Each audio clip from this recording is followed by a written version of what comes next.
Yeah, I think 2018 was sort of easy to do it because, yes, we weren't given a chance. So we said, listen, if we accept a 50% win record, we just want to be in the mix for 2019. And then in 2023, I think we had proper planning. We had some time to do it right, but then we had COVID there and a patch there. So now it's difficult to, because, if you stay in the present, people are worried about the future. If you're dwelling on the past, then people are worrying about to the present. So I think the specific year of the greatest rivalry is massive for us. I think the Nations Cup is an interesting thing for me. We can maybe later talk a little bit more about that. So I always, my belief is 18 months out from a World Cup, you kind of know who will be available, who has enough caps, who we have enough caps, and who you must get caps into. So this year, we've done our planning as a coaching team. We have to run it past the players from the first alignment camps and so on. We're in touch with individual players about their level of performance, and I just think a guy like Jaden and Jordan's performance this week, where did we all think they were last year, this time? So our thing starts to shape in the last 18 months, I believe, and yeah, I think our mindset would be to try and win every single match, like I think any other team over the world.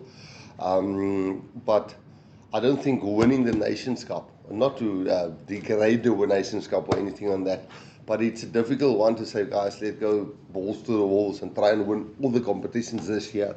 And then next year you sit with a few questions which you don't have answers for. So I think we'll keep doing the things like we do it, but one lose last year or one bad performance there, and you go, oh yeah, this is emotional. Let's just get back on track again. So overall, I think trying to win all the games we're playing, and then trying to win the greatest rivalry, Nations Cup, but certainly won't sacrifice being really ready for 2027. Yeah. And interesting there, I think actually we fly on a charter together, I think 12 o'clock on the Saturday night. We've done that with Argentina a lot, where we normally play the last game, and it's kind of decided twice, where you sit on the plane and we are sitting on this side, they're sitting on that side. And normally the tall guys sit in business class and the other guys at the back.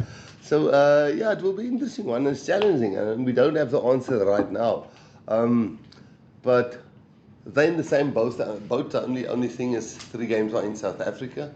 It's very exciting. I've loved it when you toured there. I like midweek games. Interesting challenges would be we've got the luxury of maybe when they play a midweek game against a South African team, we might say, let's release this player for that specific game. So we can maybe juggle it a little bit more, where, I'm also not sure, because they have to play midweek games and they have to play games on Saturdays. Currently, we're looking at that England game. It's a big one in the first 3 test matches, and probably how things fold out there, Gavin, and guys get through it. And guys step up to the mark, and wow, this guy's a test match player, or while not throwing the Nations Cup away. But the greatest rivalry, I think we'll see how's the players' fitness, how do some guys adapt to playing against Scotland, playing against Wales, playing against England, and then say this guy's ready to play New Zealand, and almost it's a nice way to see can they handle the pressure of those kind of things. And I think we'll find a very desperate New Zealand team. So no, we haven't nailed it down. These are the amount of players. I think we'll have in squad 36 most of the time in the June test matches, and I think 40 for that greatest rivalry.